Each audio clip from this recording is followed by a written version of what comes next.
Quelles sont les marques qui devraient caractériser une conversion tout à fait authentique et réelle? Ça vous arrive de se poser cette question? Comment être certain que sa foi est véritable? Il se peut qu'un chrétien se pose cette question dans différentes circonstances. Peut-être il passe par une période de doute personnel. Et peut-être vous dites que les chrétiens n'ont jamais de doute. Et il est possible, je pense tout à fait, de se questionner, de poser des doutes, tout en restant attaché à Jésus-Christ, en faisant confiance à Dieu dans le doute. Et il se peut qu'on se pose cette question lorsqu'on est sous pression. Est-ce que ma foi est véritable? Peut-être qu'on est particulièrement dans l'épreuve ou particulièrement secoué. Ça nous coûte cher d'être chrétien à telle époque de ma vie. Et donc, je me dis, est-ce que ça en vaut la peine? Est-ce que c'est vraiment réel tout cela? Il est possible, bien sûr, de se poser la question quand tout va bien. Est-ce que ma foi est authentique? Et c'est une question utile pour ceux aussi qui sont en recherche, qui se posent des questions sur toute chose. Et si vous êtes en recherche, vous ne vous positionnez pas encore avec Christ, bienvenue parmi nous. C'est une joie de vous accueillir ce matin. Mais vous vous dites, si je devais me convertir, quelles seraient les étapes par lesquelles je devrais passer moi pour être chrétien? Les chrétiens de l'église de Thessalonique, ici on vient de lire cela au 1er siècle, avaient entendu parler de Jésus et ils avaient cru en lui. Et on apprend dans le livre des Actes, qu'on avait aussi lu ce matin, que Paul et son ami Silas étaient passés donc par Thessalonique, une ville de la Grèce aujourd'hui. C'est une ville d'ailleurs touristique à notre époque. Est-ce que quelqu'un est déjà allé en vacances là-bas? Voilà, quelqu'un dans la salle. Paul n'est pas allé en vacances à Thessalonique. Non, il est allé pour apporter la bonne nouvelle de Jésus-Christ. Oui, parce qu'il est possible d'être pardonné de ses péchés. Il est possible de venir entendre l'invitation du Dieu de l'univers qu'il a envoyé Jésus, son Messie, son Fils, pleinement homme, pleinement Dieu, pour mourir à la croix et prendre nos péchés et nous donner la vie éternelle. Et lorsque Paul est arrivé là-bas, on peut dire que ça s'est bien passé et en même temps ça s'est très mal passé. Ça s'est bien passé parce qu'il y a eu des conversions. Plusieurs personnes d'arrière-plan juifs sont converties. Beaucoup de personnes d'arrière-plan non juifs se sont aussi converties. Mais ça s'est mal passé parce que malheureusement, eh bien, Paul n'a pu rester là-bas que 3 sabbats. C'est pas long, peut-être 1 mois, plus ou moins. Et il a dû être évacué, tellement la persécution était forte. Et donc, sans Paul et avec persécution, cette jeune communauté à Thessalonique se posait vraisemblablement pas mal de questions. Normal, quand c'est dur, quand on souffre pour quelque chose, de remettre des choses en question. Tout ce que Paul m'avait enseigné, lui qui est parti si vite, est-ce que c'était authentique? Est-ce que c'est digne de ma confiance? Est-ce que ma foi, elle tient? Et sur quelle base tient-elle? Vous voyez, Paul, on le lit dans cette lettre plus tard, voulait vraiment retourner là-bas. C'était son style. Si vous connaissez le livre des Actes, il établit une église et il ne la laisse pas là-bas. Il y va encore pour fortifier cette église, l'affermir. Il veut voir du fruit. Et donc, il aurait voulu passer à nouveau dans cette ville de Thessalonique parce qu'il y avait une église avec pas mal de non-juifs qui s'étaient devenus chrétiens et quelques juifs aussi. Mais comment les fortifier? Il n'y avait pas WhatsApp, il n'y avait pas Internet, je ne pouvais pas faire ça. Mais Paul, il pouvait écrire une lettre. Et ce que nous avons ici, c'est une lettre qui a pour but, on va le voir dans ces semaines, d'affermir, de fortifier ces jeunes chrétiens, cette jeune communauté qui n'avait vu que Paul pendant quelques semaines seulement. Et en même temps, il va mettre les points sur les i sur quelques sujets plus tard dans la lettre, des questions qu'ils avaient. Nous sommes, il me semble, ici à Bruxelles, ici à Église Emmanuel Trebeck, une jeune communauté. Nous avons besoin, nous aussi, d'être fortifiés, affermis. La persécution n'est pas la même, elle est moins violente globalement ici à Bruxelles en 2024. Mais nous faisons tout de même face à certaines pressions, vous le savez, tous les chrétiens à Bruxelles sont minoritaires et la plupart des gens qui nous entourent ne considèrent pas comme important la personne de Jésus. Et donc le but de cette lettre, pour nous, comme pour eux, est de renforcer nos fondations. Réfléchissez à un pont qui tient, mais qui a l'air un peu fragile, qui a quelques secousses, il y a des pressions qui sont dessus. Que faire pour ce pont, pour le rendre sûr et solide ? Eh bien, il faut renforcer les piliers, y mettre du ciment, quelque chose comme cela. Renforcer et affermir ces piliers. Mais c'est ma prière pour nous tous, qu'en ce début d'année, nous puissions, et personnellement, et en tant qu'Église, avoir nos piliers de notre foi, affermis et renforcés. Ça, c'est ma prière pour nous.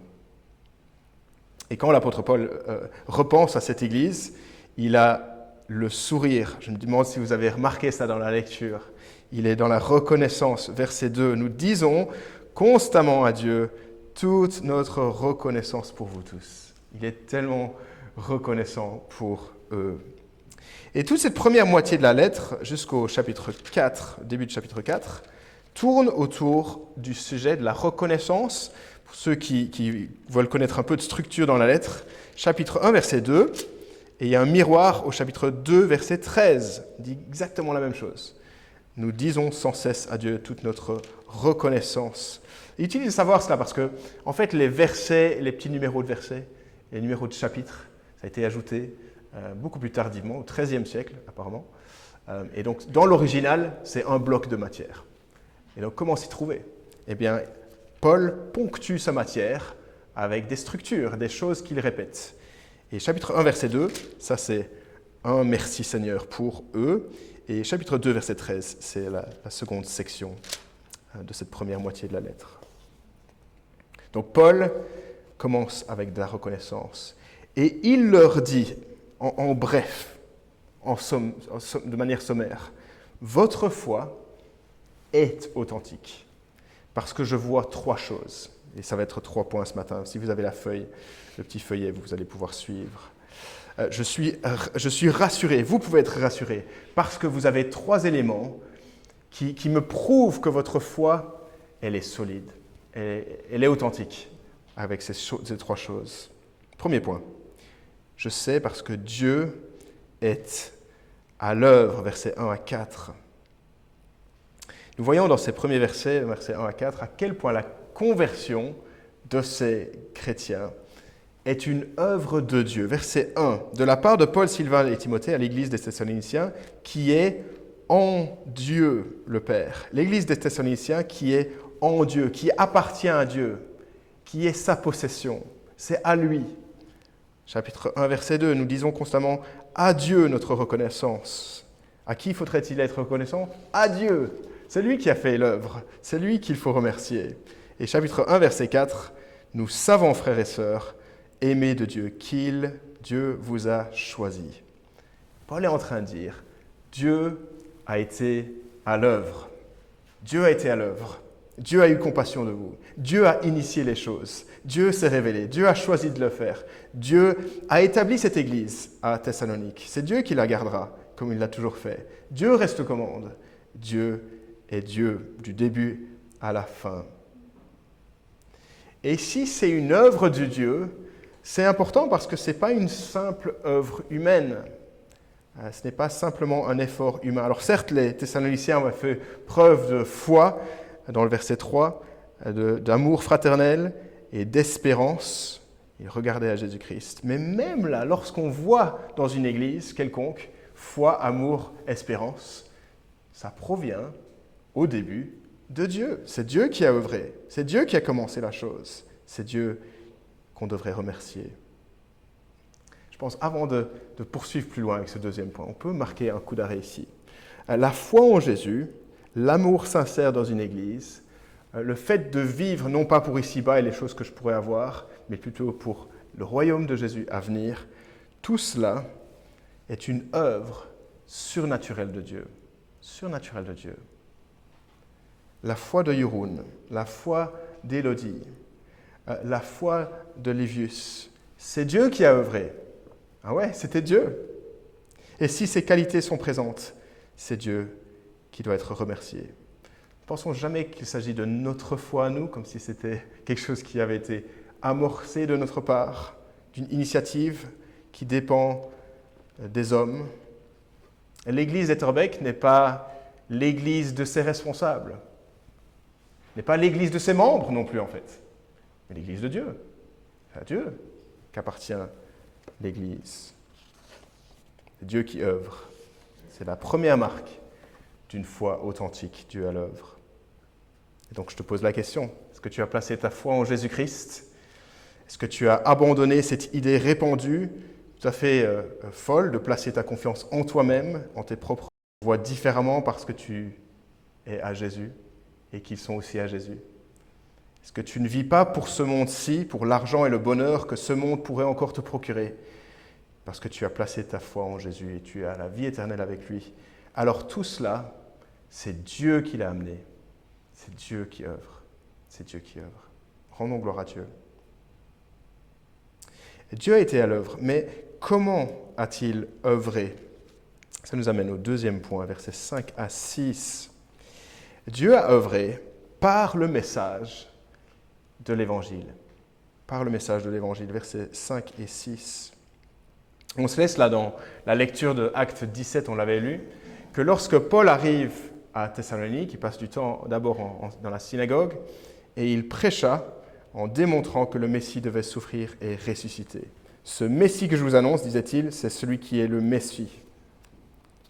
Et le verset 5 le dit aussi, « Notre évangile ne vous a pas été prêché en parole seulement, mais avec puissance, avec l'Esprit Saint, avec une pleine conviction. » L'évangile, le mot veut simplement dire une très bonne nouvelle. Très très bonne nouvelle. Quelle bonne nouvelle ? C'est le message de la croix, qui émane des Écritures, du début à la fin. L'Ancien Testament qui prépare déjà le chemin. L'Ancien Testament qui nous enseigne que nous sommes pécheurs.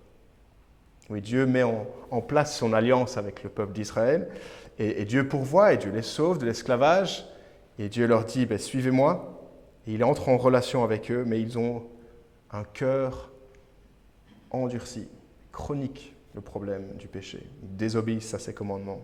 Mais Dieu promet de grandes choses. Il promet un roi qui viendrait, un Messie. Et ce Jésus est le Seigneur. Et il appelle des hommes, des femmes de toutes les nations à la repentance et à la foi. Lui qui meurt à la croix, prendre le jugement de Dieu à notre place. C'est ça le message. Dieu a œuvré et ce message a été annoncé, a retenti à Thessalonique. Et ça, bien sûr, ça comprend des informations, des données. C'est un message qui est informatif. Mais remarquez, c'est un message puissant. L'évangile a été prêché avec puissance. Et c'est le message en lui-même qui est puissant. Ce n'est pas n'importe quelle annonce. Ça a produit un effet. Ça a amené des cœurs morts et endurcis et ça les a transformés. Et Paul n'est pas en train de dire qu'il y avait plus que la prédication. Alors, il dit peut-être, quand j'ai prêché, il y a eu des miracles en plus qui ont soutenu le message. Alors c'est vrai que parfois, dans le Nouveau Testament, Paul a pu faire des miracles. Et cela a ajouté une certaine couche d'authenticité à son ministère. Mais ici, il dit quelque chose de différent, verset 5. Il dit que la puissance se trouve dans le message lui-même. Il y a quelque chose de très puissant dans l'Évangile. L'Esprit de Dieu œuvre d'une manière profonde, invisible à l'œil nu, je pense à ce moment-là. Dieu œuvre en convainquant que nous sommes pécheurs. Verset 6. Les Thessaloniciens ont entendu et ils l'ont accepté. Ils ont dit, oui, je veux Jésus dans ma vie. Je le veux, je l'accepte. Et on pourrait se dire, mais c'était très facile pour eux. Ils avaient des conditions très, très faciles et simples. Verset 6, non, ils l'ont accepté au milieu de grandes difficultés. On se rappelle le contexte, avec des Juifs qui préparent une foule, qui mettent des vauriens dedans, qui aiment bien la bagarre, et qui les envoient et qui traînent Jason. Il le prend, Jason, et il le prend, et il le relâche seulement après devant les magistrats. Et on peut penser que ces chrétiens à Thessalonique se disent « Est-ce que je veux vraiment suivre ce Jésus ? Parce que ça va me coûter cher, ça va me créer des ennuis. » Et ils ont accepté Jésus. et pas à contre-cœur, avec joie, avec la joie du Saint-Esprit, verset 6. La joie de connaître Dieu, la joie de ce que Dieu promet, eh bien, que mes péchés soient pardonnés, il me promet la vie et il ne m'abandonnera jamais. Voici donc, dans ce deuxième point, une foi authentique, une œuvre de Dieu, où Dieu œuvre de manière puissante par son esprit et son évangile. Si tu es chrétien, n'est-ce pas ainsi que tu es venu à la foi? À un certain moment, tu as entendu le message de l'évangile, peut-être d'un parent, un moniteur d'école du dimanche, peut-être un tonton, une tante, peut-être un collègue qui t'a partagé cet évangile. Et tu l'as entendu et tu dis, oui, c'est juste. Oui, c'est juste, je suis pécheur. Je ne peux pas me présenter devant Dieu par moi-même. J'ai besoin de Jésus dans ma vie. Et ce Jésus, je le vois dans les Écritures, il est bien réel, il est historique, il est comme il dit. Il est Seigneur. Et vous l'acceptez. Vous avez sans doute entendu parler du réformateur Martin Luther, pas à confondre avec Martin Luther King. Martin Luther au XVIe siècle, un moine catholique à l'époque, et puis qui vient à la foi. Écoutez son témoignage, lui qui pour longtemps, vivait dans cette crainte parce qu'il savait qu'il était pécheur et il pensait que Dieu le détestait encore. Et il écrit ceci. À travers la grâce et la pure miséricorde de Dieu, Dieu nous justifie par sa foi. Dès lors, je me suis senti renaître, comme si j'étais passé par la porte du paradis.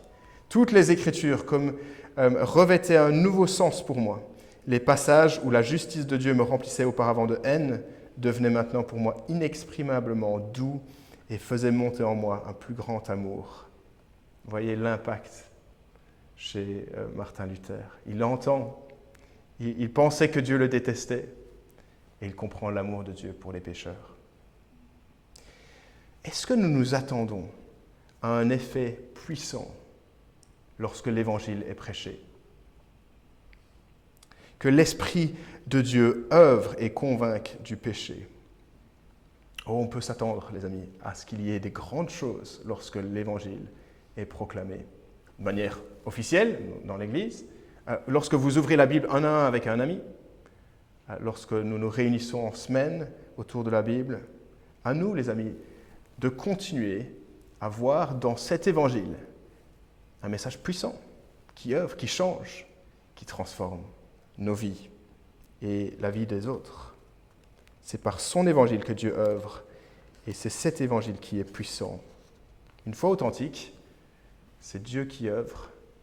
Il œuvre par son évangile lorsqu'il est annoncé et puis accepté. Et point 3, ça ne s'arrête pas là. Le message de l'évangile est puissant pour un impact qui est durable. On va lire les versets 7 à 10. Et Paul est certain qu'il y a eu une transformation parce que l'impact est public. On sait de quoi on parle lorsqu'on parle de réputation. On peut avoir une bonne réputation, on peut avoir une moins bonne réputation personnellement. Et l'église des Thessaloniciens avait à l'époque une réputation qui retentissait beaucoup plus loin que juste localement. Versets 7 et 8. Vous êtes devenus un modèle pour tous les croyants de Macédoine et d'Achaïe, donc toute la région. En effet, non seulement la parole du Seigneur a retenti depuis chez vous, en Macédoine et en Achaïe, mais c'est aussi partout que votre foi en Dieu s'est fait connaître, de sorte que nous n'avons plus besoin d'en parler. Ils avaient une réputation qui atteignait ces régions avoisinantes, et c'est leur foi qui retentit. Les gens savent qu'ils sont croyants. Et en plus de leur foi, c'est la parole du Seigneur Jésus qui retentit chez eux aussi. En mai dernier, on était en famille avec les garçons, Lise et moi, et on était à l'étranger, parce qu'il n'y a pas de montagne en Belgique, et on était en randonnée. Et on arrive au bout, et la vue est splendide, et moi et Lucas, on monte juste un peu plus loin, sur une colline en face. Et Lucas commence à s'écrier, et évidemment, il découvre l'effet de l'écho. Alors, imaginez des kilomètres plus loin, et un bruit qui résonne encore. Imaginez cette sonnette qui continue à retentir. La foi des Thessaloniciens résonnait, comme c'était encourageant, résonnait dans toute la région. La parole du Seigneur Jésus résonnait à partir de leur Église. C'est encourageant de le voir. Et c'est comme si les chrétiens de Liège apprenaient ou étaient encouragés par notre foi, ou nous sommes encouragés par la foi de l'Église Connexion à Paris, qui retentit leur œuvre d'essayer d'acheter un bâtiment à Paris pour faire l'annonce de l'Évangile. L'impact est public, ça résonne. Mais l'impact est aussi directionnel. Verset 9. Lorsque les gens ont entendu cela, ça a eu un profond impact. Cette puissance dans la vie qui a changé la direction de leur vie, vraiment. De fait, on raconte à notre sujet quel accueil nous avons eu. Vous vous êtes détournés, vous êtes tournés vers Dieu en abandonnant les idoles. En abandonnant les idoles. Une idole dans la Bible, c'est n'importe quoi qui va essayer de remplacer Dieu. C'est Dieu qui est le créateur, c'est Dieu qui est glorieux, rien ne lui échappe. Et une idole essaye de le recopier et de prendre la gloire à sa place. À l'époque, c'était des statues ou des petites divinités locales qui venaient rivaliser Dieu. Et remarquez le changement de direction pour ces chrétiens. Ils ont jeté à la poubelle leurs statuettes. Ça ne peut plus m'aider, ça ne sert à rien. C'est vain, ça ne fait rien. Et ils se sont plutôt tournés vers Dieu. On ne peut pas adorer Dieu et les idoles en même temps. Comme dans un mariage, on ne peut pas être marié à une épouse et puis aimer 10 000 autres. Non, c'est unique. Le chrétien, c'est quelqu'un qui a choisi d'abandonner cette vie au service d'autres divinités, des faux dieux, des idoles vaines, des choses qui viendraient remplacer Dieu. Un chrétien, c'est quelqu'un qui se tourne vers Dieu, qu'il aime, qui veut le servir. Et remarquez, c'est le Dieu qui est vrai et qui est vivant, à l'inverse des idoles. Des idoles fausses, des idoles mortes. Et ça a changé plein de choses, des comportements différents, un langage différent, une sainteté. On va le voir dans la deuxième moitié du livre. Peut-être quelqu'un ici ce matin, vous n'êtes pas encore positionné dans la foi. Qu'est-ce que ça veut dire pour vous d'être croyant ? Eh bien, d'abandonner cette vie, vous allez servir d'autres choses. Et servir Dieu, venir à lui. Il vous aime. Et votre vie aura une différente lignée, une différente direction avec Jésus aux commandes. L'impact est public, il est directionnel et il est aussi éternel. Verset 10. Et donc ils ont attendu du ciel son Fils qu'il a ressuscité, Jésus, celui qui délivre de la colère à venir. Et le chrétien, donc, verset 10, est quelqu'un qui mise toute sa vie sur Jésus-Christ, ce futur glorieux qu'il a promis. Il vit dans l'attente active que Jésus reviendra. Il ne vit pas pour les choses qu'il peut encore collectionner dans cette vie. Ce n'est pas ça qui importe le plus pour lui. Le chrétien est quelqu'un, remarquez la fin du verset, qui s'est réfugié en Jésus et qui nous sauve à l'avance d'une colère qui approche au jour du jugement. Un chrétien peut dire qu'au jour du jugement, il sera en sécurité. Et Dieu est en colère, pas d'une manière débordante, injustifiée, extrême. Non, Dieu est en colère. Son indignation est fixée contre tout le mal et sera déversée au jour du jugement. On m'a enseigné cette petite histoire quand j'étais enfant. Je ne sais pas si c'est vrai, mais c'est une belle illustration. On raconte cette histoire d'un peuple, d'une tribu en Amérique, qui un jour voit arriver un feu de forêt, un grand feu qui avance progressivement dans la vallée et va les prendre. Il y a des enfants, il y a des personnes âgées qui ne vont pas pouvoir s'échapper. Qu'est-ce qu'ils vont faire ? Ils allument un autre feu qu'ils contrôlent, un grand cercle qu'ils brûlent dans l'herbe, très très grand cercle. Et une fois que l'herbe est brûlée, la chaleur est parti, toute la tribu s'installe sur l'herbe qui a déjà été consommée. De telle sorte que quand le grand feu arrive, l'herbe déjà consommée les protège et la tribu survit. Une belle image de ce qui se passe avec Jésus. Jésus prend pour nous la colère de Dieu. Lorsqu'elle viendra, cette colère, au dernier jour, ce ne sera pas possible pour nous de l'éviter par nous-mêmes. On ne va pas pouvoir échapper, mais on sera en sécurité avec Jésus-Christ. Et Jésus prend pour nous le jugement. Qu'est-ce qui fait cet impact ? Qu'est-ce qui produit cet impact, ce changement dans quelqu'un ? C'est l'Évangile, on l'a dit ce matin, c'est le message de Jésus-Christ. Qu'est-ce qui va pouvoir changer ta vie ou la vie de notre Église ? C'est l'Évangile. Ma foi est-elle authentique ? Si je traverse une épreuve ou une pression, eh bien on va regarder ces choses-ci. Est-ce que Dieu a été à l'œuvre ? Est-ce que l'Évangile a été annoncé dans ta vie ? Est-ce qu'il a été accepté dans ta vie ? Est-ce qu'il t'a transformé ta vie ? Est-ce que tu t'es détourné de tes péchés et des idoles pour servir le Dieu véritable et vivant ? Est-ce que notre foi est authentique ? Je vous encourage à analyser ces piliers qui tiennent votre foi. Analysez les piliers qui tiennent notre foi en communauté aussi. Paul dit, votre foi est bien authentique. J'ai dû partir, mais tout ce que je vous ai dit sur la foi était vrai. Ces 3 choses ont eu lieu. Soyez rassurés. Chrétiens de l'Église Emmanuel à Torbeck ce matin, soyez rassurés. Soyez rassurés que Dieu est à l'œuvre en nous, que l'Évangile a été annoncé et continuera de l'être, et continue de vous changer, de vous transformer. Est-ce que c'est vrai pour nous ? En toute humilité, je vois ces choses chez vous, chez nous. L'amour, la foi et l'espérance. Et je rends grâce, comme Paul, pour nous tous, que nous puissions continuer à marcher dans ce sens, en regardant à Dieu, en sachant qu'il nous gardera, et que cela nous pousse vers une foi encouragée et encourageante, confiante en lui. Prenons un instant pour réfléchir de ces choses et puis je prierai.